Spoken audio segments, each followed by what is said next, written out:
Today we are writing and solving one-step multiplication and division inequalities.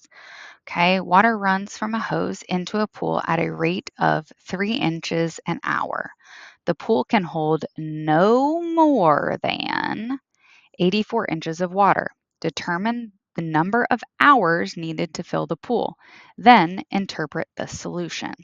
Okay, so water runs from a hose into a pool at a rate of 3 inches per hour. Okay, and we are looking at filling the pool. So it is increasing at a rate of 3 inches per hour. So that's going to be 3x. Okay, water runs from a hose into a pool at a rate of 3 inches per hour. So that's 3x or 3h. The pool can hold no more than 84 inches of water. So 84 is the most that it can hold. So 84 has to be greater than or equal to the amount in the pool, and it's 3 times x.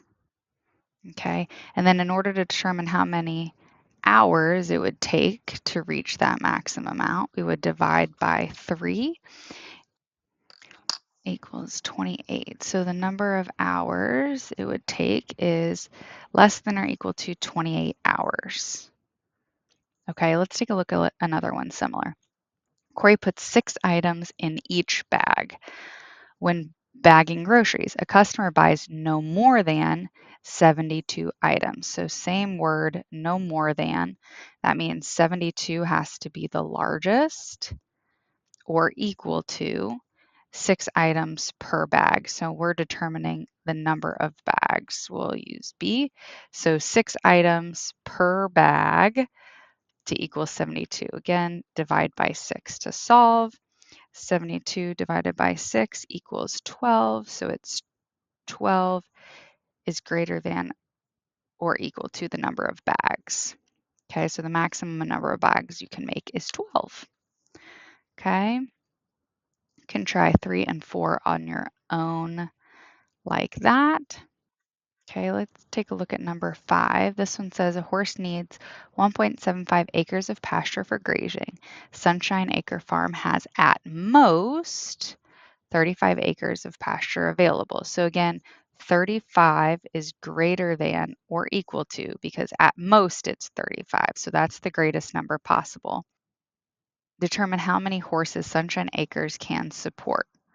Okay, so one horse needs 1.75 and multiply that by however many horses. And he has 35 acres of available. So we're going to divide by that 1.75 is 20. So 20 horses is the maximum number that they can have. Okay, now we're going to look at example 2. Lee needs 8 yards of yarn to produce each craft. He wants to sell more than 11 crafts. Determine how many yards of yarn he will need, then interpret the solution. Now, Lee needs 8 yards of yarn per craft, and he wants to make 11 total crafts. So we're going to need some large amount of yarn cut up into 8 yards per craft. And that's going to equal our total of 11 crafts, except he wants to sell more than 11. So the amount we need needs to be greater than 11. The amount of yarn divided by 8 needs to be greater than 11. Okay, because he wants to sell more than, not equal to, but more than 11. The amount he sells here needs to be more than 11 is kind of how we read that there. Then in order to solve, we're going to multiply by 8. That means he needs more than 88 yards of, oops, not 88. Y, the yarn he needs is more than 88 yards. Okay, so that's what this means, is the yarn you need to buy needs to be greater than 88 in order to make more than 11 crafts. Okay, let's try another one kind of like that. Savannah uses 3.5 ounces of window cleaner on each window. She cleans no more than 18 windows. So 18 is going to be greater than or equal to the number of windows that she cleans.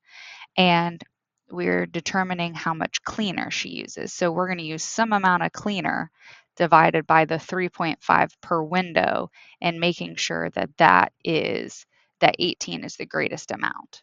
Okay, so then we're going to multiply by 3.5.